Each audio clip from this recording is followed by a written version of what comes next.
So I'm filming this video a little bit distracted because I currently have a chicken that I don't know if she's gonna make it. I thought she was healing well, and then today I saw that her wound was reopened and full of maggots.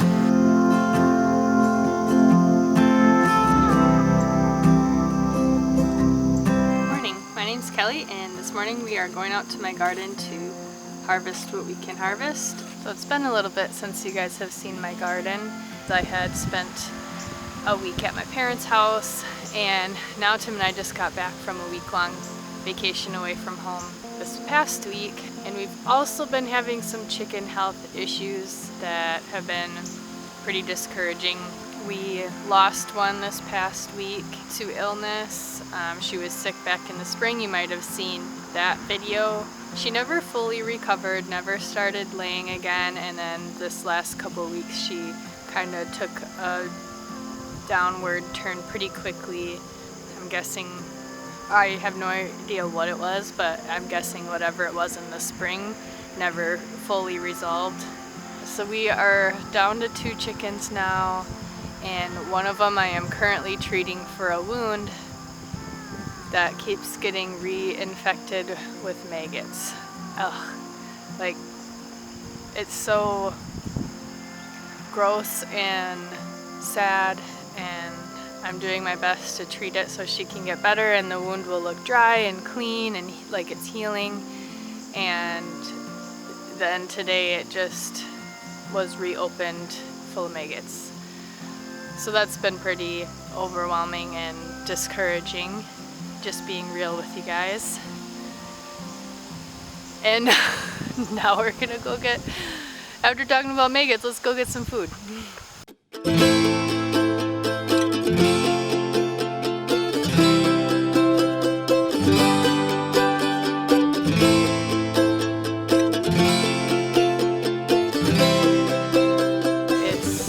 To be responsible for so many living things. It's mostly a privilege and mostly enjoyable and fun and rewarding, but there are things about it that are going to go wrong. When you grow a garden, not everything's going to produce or survive. Things are going to get diseased, things are going to die, and when you have animals, it's the same thing. They can get sick, they can get hurt, they can be eaten and killed, they can run away. When it goes well, when you get to make your own tomato sauce from tomatoes from your garden, when you're eating fresh sweet peas from the garden and gathering eggs every morning and roasting a chicken that you grew yourself in your backyard for supper, there are definitely rewards. There's definitely risks and downsides. So I'm a little distracted and discouraged today, but even though my chicken is hurt and not getting better, I'm about to get pounds and pounds of food from my garden right now. I'm gonna get more than a full basket full of tomatoes, several pints of cherry tomatoes. I saw zucchini in there. I see a pumpkin starting to turn orange. So many squash. Butternut squash is my favorite, and there's at least 10 of them in there.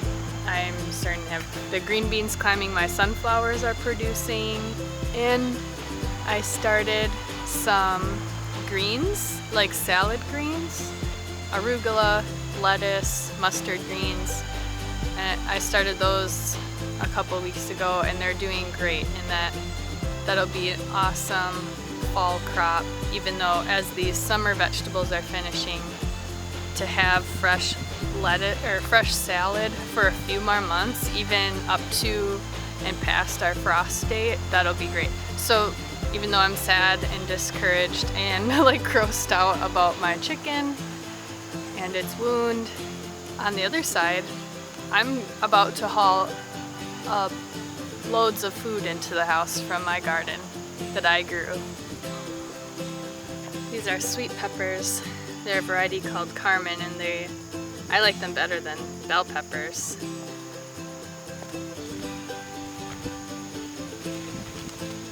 Look at these sunflowers swaying in the wind. So an update on the sunflowers with the pole beans climbing them. I had pruned the bottom leaves off to give the sunflowers to give the beans more sunlight, which worked. The beans really took off after that. But now, I don't know if this is the reason why, but they're all kind of tipping. I've had 3 tip over and snap and die of the sunflowers. Or maybe they just tip over when their heads get too heavy anyway. But they are producing. It is working as a natural trellis, so that's pretty fun. And the bumblebees love the sunflowers.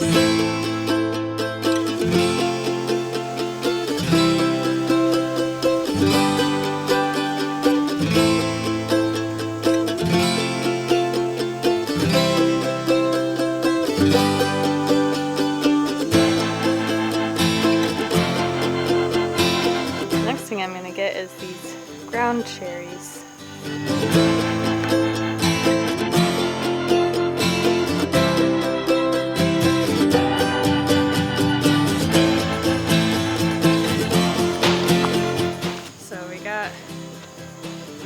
Quite a few ground cherries. So they're called ground cherries because they're actually ripe when the little fruit falls on the ground. I picked them a little bit before then because I'd rather not pick them all off the ground. So if they just come off really easily and their little paper husk is yellow like these compared to green like this immature one, and they may even start to get kind of papery, then they're ripe. And you peel the little husk off. You don't eat the paper husk, you just eat the fruit inside. A lot of people are surprised by how sweet they are because they look like a little golden cherry tomato or like a miniature tomatillo. But they're called ground cherries for a reason. They're actually pretty sweet. Like, people make jams out of them sometimes. I just eat them like a snack. Actually, they hardly ever make it back to the house because I usually just eat them instead of harvesting them into a container. But now we're getting quite a bit. Now we're going to take this load inside so we can have a full basket for tomatoes. Alright, I just threw some laundry in and I was taking care of the chicken, and now it's tomato time. So I'm going to pick these cherry tomatoes. I'm going to go down one side and then we'll go down the tunnel. And I just saved these like blueberry pints or strawberry containers for cherry tomatoes. This summer has been pretty busy. Tim and I just got back from a week-long vacation in the middle of like peak garden season when everything's going, which isn't easy, but what works for us is just having one of our friends house sit for us, take care of our pets and our chickens and keep up on the garden. So this year we had our friend Amanda watch our garden, and she just left us the sweetest note. I wanted to share some parts of it with you. Well, first of all, she didn't take all the money that we wanted to pay her because it was just so nice for me. I felt like I was the one being treated. And then she says, "Your garden is so beautiful. I loved crawling beneath the vines to pick. It made me feel like a kid." And that just made me very happy because I feel that way too. Like, the garden reminds me of being a kid. It reminds me of my dad, reminds me of growing up, and it's a piece of home for me, and I love that I can share that. So the vines that she was referring to were the cherry tomatoes. They grew so tall that they kind of flopped over, and now it's like a tunnel of tomatoes that you have to crawl through to harvest them. Alright, we're ready to go in the tunnel. This is the cherry tomato tunnel that made Amanda feel like a kid again when she was crawling through here getting all the cherry tomatoes. So here we go. Maybe I'll come from the other end so you're not staring at my butt.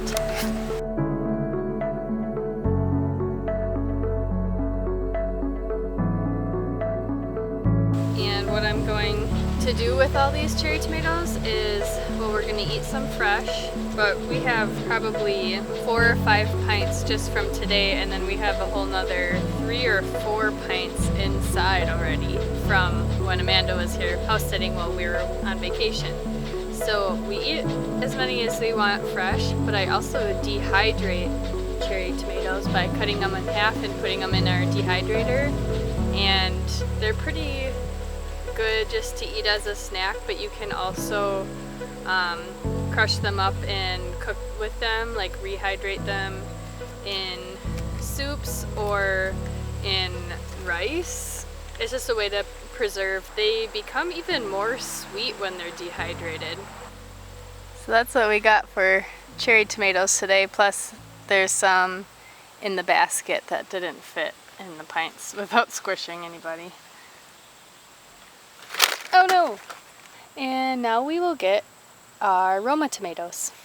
Roma tomatoes are the sauce tomatoes. They're called sauce tomatoes because they have less juice and more meat, so that if you are making tomato sauce, if you've ever made tomato sauce, it takes forever because you have to cook it down to evaporate a lot of the water, so that's how it gets thick.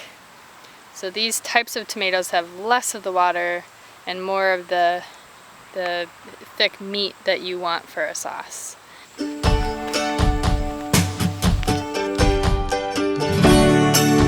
really like this variety. It's called Amish paste. Look how huge and beautiful and perfect tomatoes it makes. At the end of the next row is my absolute favorite Roma tomato. But first, let's take a moment to appreciate the beauty of purple kale and marigolds.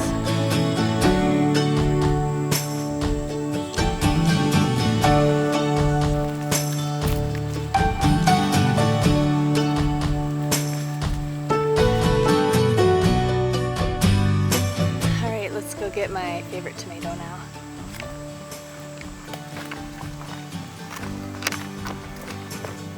This one's called speckled Roman. It's so beautiful.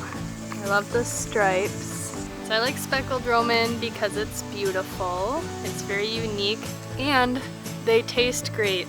So they're juicier than the other Roma tomatoes that I'm growing, which I think makes it a good dual purpose tomato. Like if I'm gonna slice up a tomato and eat it fresh, I will do this variety because it does have that more acidic, sweet, juicy taste, whereas the other Roma tomatoes are a little bit more dry, which is what they're supposed to be. But anyway, this is my favorite.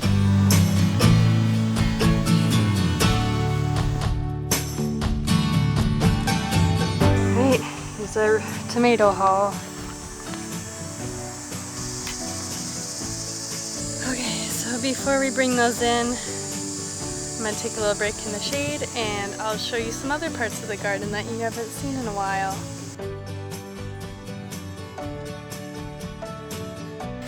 So an update on my cabbage. They are really holy from those caterpillars. I think some of them I might be able to peel back and get a little head. This one might make something of itself. But these ones I already pulled out because they were just holes and rot all the way through.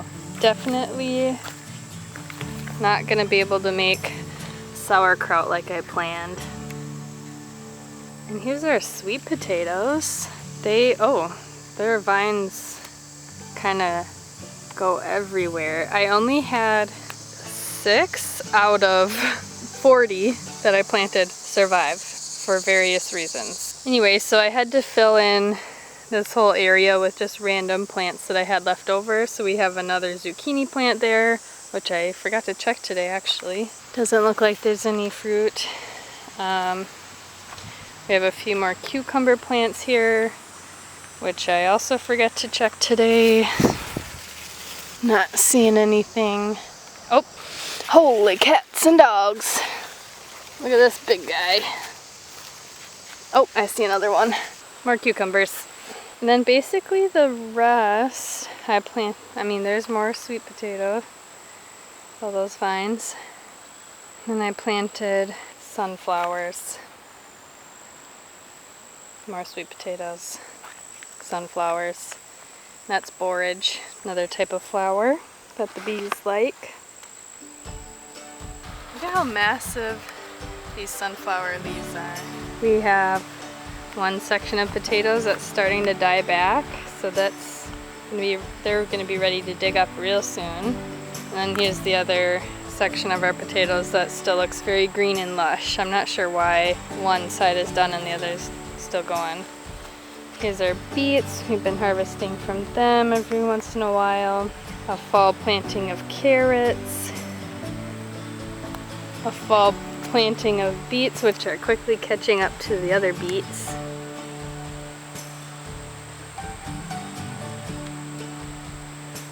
And I'm super excited about this. This is my arugula. That's gonna be so good in salads. So also over here, we have the arugula, the carrots, the beets. And behind me, that's my squash and pumpkin jungle. Every other day I have to come out and pull some vines out from the fence because they start growing through and over the fence and I have to put them back in the garden. So that's my summer garden update. Overall, I'm pretty happy with how it's going. All right, time to get out of the sun.